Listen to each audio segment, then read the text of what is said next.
Hi, and welcome to JustCollect.com. Today we have something that's truly exciting. You're going to definitely want to stick around to the end of this video to see something that you will not see very often. One of the rarest cards in the hobby.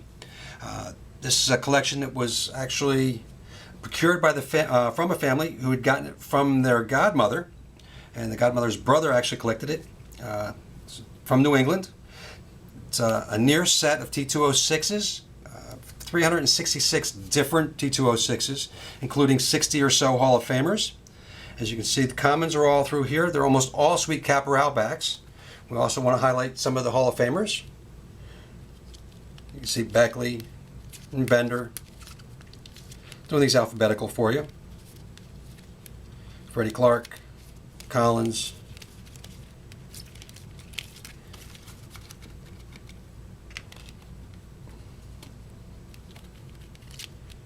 Hugh Jennings again, Addie Joss, Rube Marquardt, McGraw, Rube Waddell,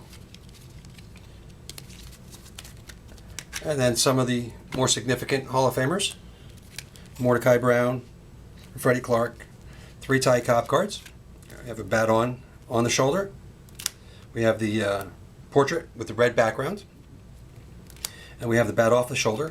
As I mentioned, these are almost all sweet Caporal advertising backs. A few Walter Johnsons,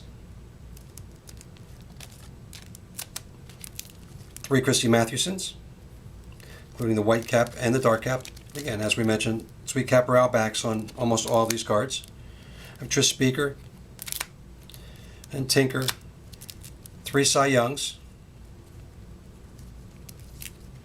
and piece de resistance is Eddie Plank, one of the 3 scarcest cards in the set, the T206s. Hannes Wagner is probably most notorious for being difficult to find. It's also the most notable and probably the highest value. The Joe Doyle New York Hands Over Head, New York National, is probably the next toughest, and then comes Eddie Plank.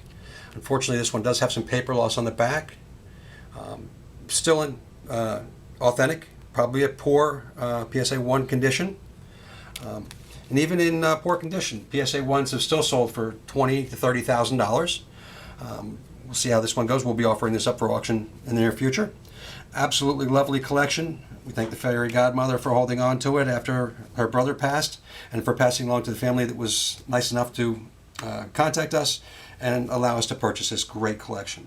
Thanks for joining us. Remember that JustCollect.com is always buying vintage sports and non-sports cards from 1879 to 1979.